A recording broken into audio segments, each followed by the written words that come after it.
अस्सलाम वालेकुम मेरी जान। आज हम बात करते हैं chapter number 12 geometrical optics 10th class physics का। What is spherical mirror? Spherical mirror किन्हें कहा जाता है? आपके पास एक होलो मतलब खोखला ग्लास या प्लास्टिक का स्फेयर है, स्फेरिकल शेप का। आपने मेरे बेटे उसको काटकर दो हिस्सों में तकसीम करके दो तरह के मिरर, दो तरह की कर्व सरफेस ले ली। अब सबको पता है मेरा बेटा, प्लेन सरफेस एक स्ट्रेट लाइन में आ गया लीनियर मोशन की तरह, और कर्व सरफेस सर्कुलर या स्फेरिकल शेप को कहते हैं। मिरर की इस शेप की वजह से कि spherical mirror is a part of hollow sphere of glass or plastic, hollow sphere of glass or plastic। अब मेरे बच्चे, हम सबको ये बात बड़ी अच्छे से क्लियर होगी कि मिरर की दो सरफेस होती हैं। एक सरफेस आपके पास रिफ्लेक्टिंग सरफेस है,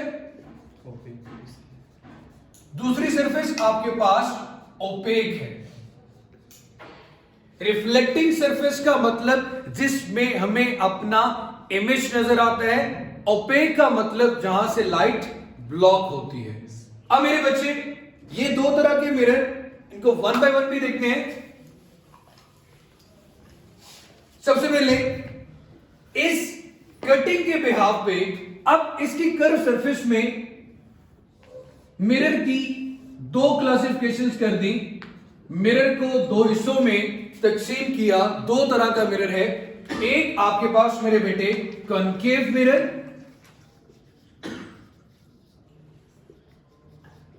और दूसरा मिरर आपके पास मेरा बेटा कॉन्वेक्स मिरर है।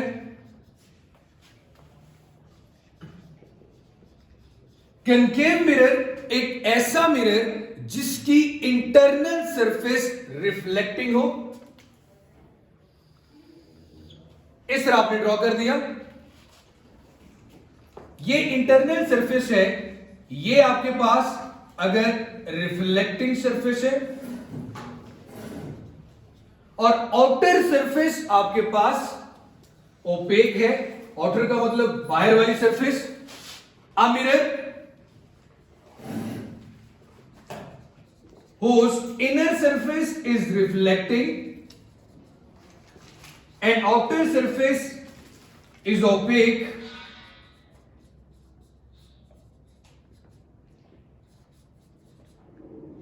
and outer surface is opaque, such mirror is called concave mirror। कौन सा मिरर कहलाता है? concave। इसका बिल्कुल उलट। अब मेरे बच्चे, ऐसा मिरर जिसकी इंटरनल सरफेस ओपेक हो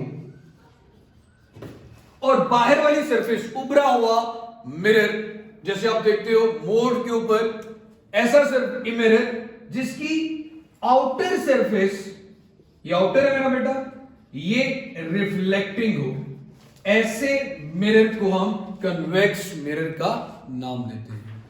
क्लियर हो गया? सिर्फ शेप के बिहाफ पे हमने दो तरह का डिवीजन कर दी। अब मेरे बेटे, जो चीज आपने याद रखनी है, कॉनकेव मिरर और कन्वेक्स में,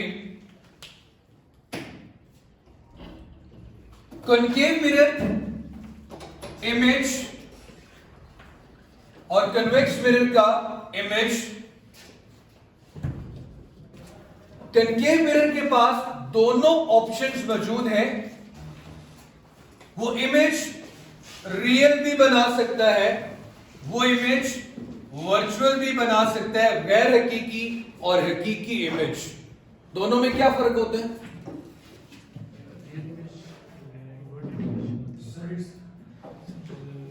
same as the size of the object. हां, जब आपके पास वर्चुअली इमेज कैसे है कि पूरे डिपार्टमेंटल स्टोर को एक मिरर के अंदर देखा गया, तो वो आपके पास वर्चुअल इमेज में भी आ जाता है।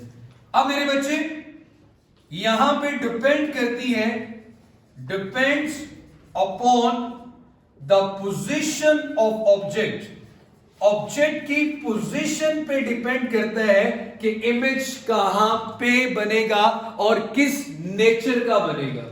इमेज का रियल और वर्चुअल होना ये उसकी नेचर को बताएगा।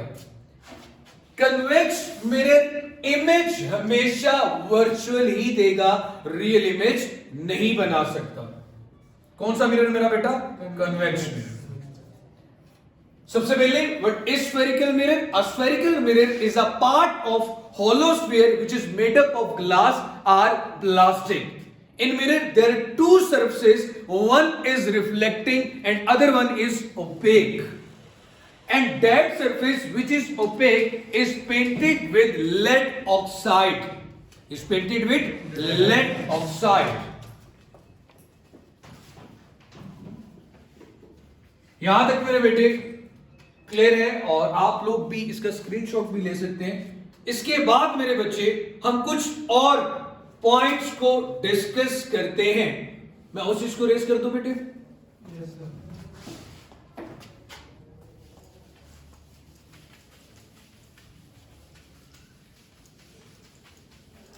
अब मेरे बेटे कुछ ऑप्टिकल टर्म्स जो इसमें या स्फेरिकल मिरर से रेलिवेंट कुछ टर्म्स हैं उसकी बात करते हैं।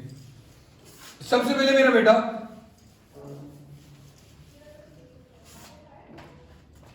स्फेरिकल मिरर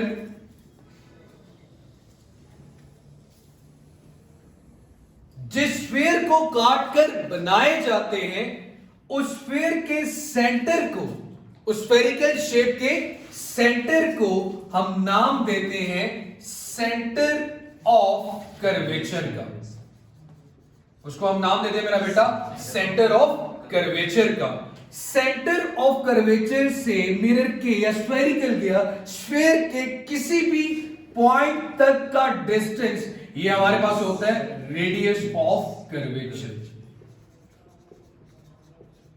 क्लियर हो गया मेरे बेटे?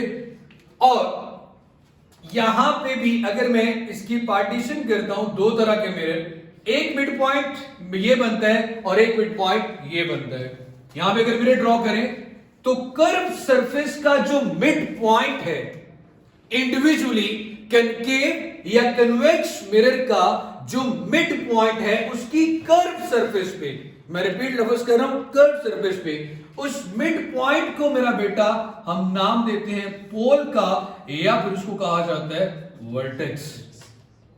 ये भी आपके पास पोल है या फिर मेरे पास ये मेरा बच्चा क्या आ गया? वर्टेक्स। क्लियर होगी मेरी जान ये बात? The mid point. अब द लाइन, वो line that joining the pole and centre of curvature is called principal axis, is called principal axis. The line joining the pole and center of curvature. The line joining the pole and center of curvature is called principal axis. ये कुछ important terms थी। इसके बाद again मैं repeat कर देता हूं, the spherical mirror, the part of spherical mirror, या फिर ये कह सकते हैं spherical mirror जिस स्फीयर का हिस्सा है that center is called या that spherical center is called center of curvature, and the distance from center of curvature to any point on the surface of sphere or the circumference of this sphere is called radius of curvature. And the midpoint of the curved surface or on the concave or on a convex is called pole or vertex. And the line joining the center of curvature and pole is called principal axis. Clear है मेरा बेटा? No, we have to discuss about the concave and convex principal focus or focal point. अब मेरे बच्चे हम अब इन mirrors का concave और कन्वेक्स मिरर के फोकल पॉइंट की बात करेंगे। फोकल पॉइंट को प्रिंसिपल फोकस भी कहा जाता है।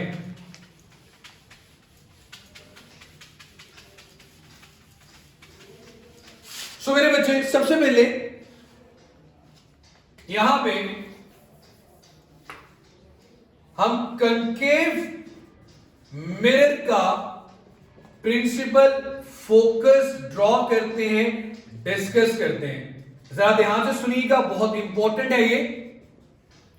मैंने सिर्फ कनकेव को ड्रॉ करने के लिए पूरा बोर्ड रेस कर दी है। मेरे पास एक कनकेव मिरर है, मुझे पता है कि इसकी इनर सरफेस रिफ्लेक्टिंग है और आउटर सरफेस ओपेक है। मैंने ये क्या ड्रॉ कर दिया, पोल सेंटर ऑफ कर्वेचर या प्रिंसिपल एक्सिस। होता यूं है, जितनी भी लाइट रेस इंसिडेंट करती हैं on the surface of mirror, reflect back होके क्या आएंगी मेरा बेटा, वापस। Angle of incident must be equal to angle of reflection. Light rays second गई, रिफ्लेक्ट बैक होके क्या आई भाईजान, वापस। लाइट रे गई, रिफ्लेक्ट बैक होके मेरे बच्चे क्या आ रही है, वापस। यहां पे एक चीज जो नोट करने वाली है वो क्या है, मैं इसको लिख भी देता हूं। After reflection from concave mirror, all the rays or light rays converge का मतलब इकट्ठी हो रही है at a point, and that point is called principal focus। उस पॉइंट को हम प्रिंसिपल फोकस या फिर मेरे बेटे फोकल पॉइंट का नाम देते हैं। एफ आ गया मेरे बच्चे मेरे पास।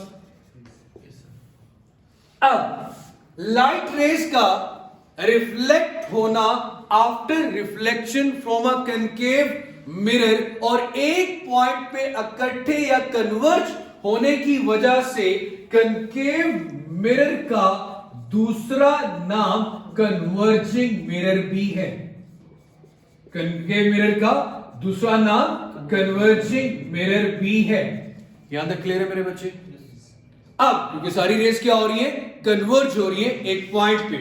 उसके बाद मेरे बच्चे इसके प्रिंसिपल फोकस को रियल फोकस कहते हैं। इसके प्रिंसिपल फोकस को रियल फोकस कहते हैं because actually rays converge at a point. हकीकत में ऐसा होता है कि सारी रेस कन्वर्ज होती हैं एक पॉइंट पे, इसलिए इसको रियल फोकस कहा जाता है। अब मेरे बेटे the distance between principal focus, distance between principal focus जिसे हम फोकल पॉइंट कहते हैं, and pole P is called focal length। Pole P से F के दरमियान के डिस्टेंस को फोकल लेंथ कहा जाता है। अब लेंथ है फोकल लेंथ, इसको रिप्रेजेंट करते हैं स्मॉल f से, यूनिट इसका आएगा मीटर। और कन्वर्जिंग मिरर के लिए या बाद में लेंस पढ़ेंगे, कन्वर्जिंग लेंस के लिए भी फोकल लेंथ हमेशा पॉजिटिव होती है। फोकल लेंथ हमेशा पॉजिटिव होती है। इन स्पेशल केसेस अगर कहा जाए बिहाइंड द लफ्ज आ जाए तो न्यूमेरिकल सॉल्व करते हुए उस वक्त आप एफ नेगेटिव लोगे। अदरवाइज फोकल लेंथ कनकेव के लिए हमेशा क्या ली जाएगी, पॉजिटिव, क्योंकि कनकेव कौन सा मिरर है, कन्वर्जिंग। उसका फोकस जब रियल है तो उसकी फोकल लेंथ भी फिर क्या आएगी, पॉजिटिव आएगी। ठीक हो गया मेरे बेटे? अब ये तो कनकेव मिरर आ गया, इसका आप लोग भी स्क्रीनशॉट ले लें। अब मेरे बच्चे हम बात करते हैं कन्वेक्स मिरर की। सो कन्वेक्स मिरर में इसके बिल्कुल अगेंस्ट, बिल्कुल ऑपोजिट सब कुछ होगा।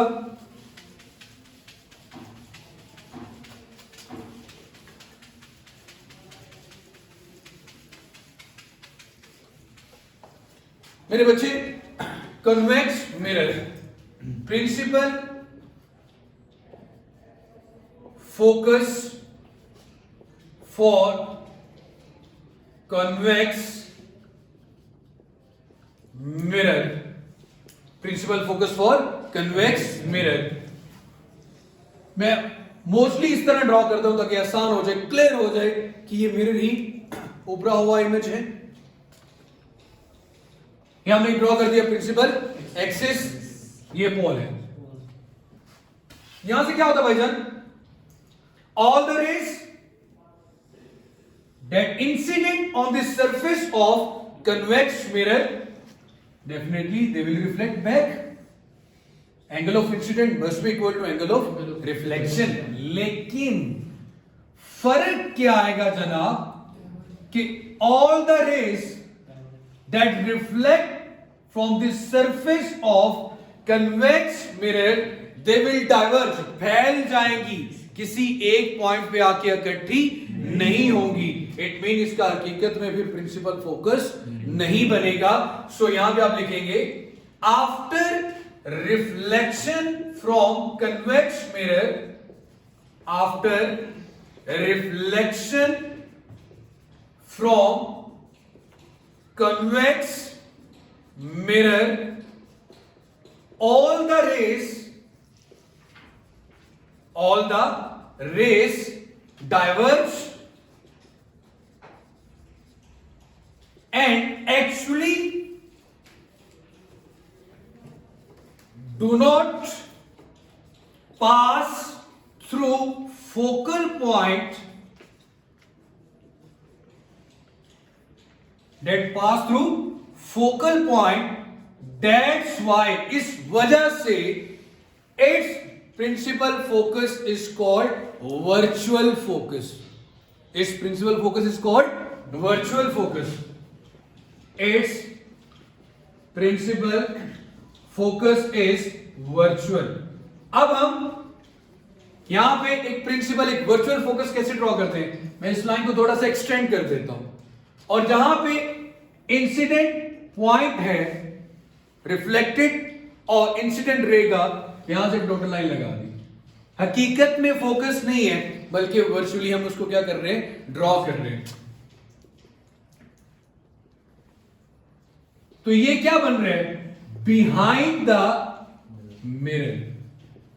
क्या बन रहा है मेरा बेटा, बिहाइंड द मिरर। रेस के डाइवर्ज होने की वजह से इस मिरर को क्या नाम देते हैं, डाइवर्जिंग मिरर।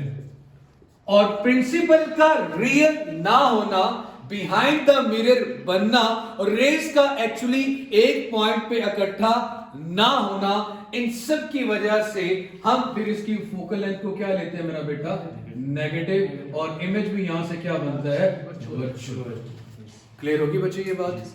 अब मेरे बेटे इसी के साथ आपके पास बुक में एक फॉर्मूला है, मैं डायरेक्ट लिख रहा हूं, मिरर फॉर्मूला। तीन क्वांटिटीज के दरमियान रिलेशनशिप, वो तीन क्वांटिटीज यहां पे लिख रहा हूं पहले, F P Q, object distance, image distance, focal length. Object distance, image distance, focal length, इन तीनों के दरमियान relationship 1/f is equal to 1/p plus 1/q is called mirror formula. Is called mirror formula. अगर आप देखना चाहते हैं कि मिरर से ऑब्जेक्ट इतने डिस्टेंस पे था तो इमेज कहां पे बन रहा है, तो मिरर के अंदर तो नहीं चले जाओगे। So we have derive a equation. सो यहां पे एक चीज बताना भूल गया भाई, फोकल लेंथ और रेडियस ऑफ कर्वेचर में रिलेशन ये है कि अगर आप रेडियस ऑफ कर्वेचर का हाफ करो तो किसके को लाएगा, डिस्टेंस फोकल लेंथ मैग्नीट्यूड के लिहाज से, या फिर आप फोकल लेंथ का डबल कर दो तो वो किसके को आ जाएगी, रेडियस ऑफ कर्वेचर। एमसीक्यूज के पॉइंट ऑफ व्यू से ये ज़हन में होना चाहिए। अब मेरे बच्चे तीनों की वैल्यूज पॉजिटिव भी हो सकती है, नेगेटिव भी। एफ पॉजिटिव किसके लिए था मेरा बेटा? कन्वर्जिंग के लिए। और कन्वर्जिंग क्या था? कनकेव। एफ नेगेटिव किसके लिए?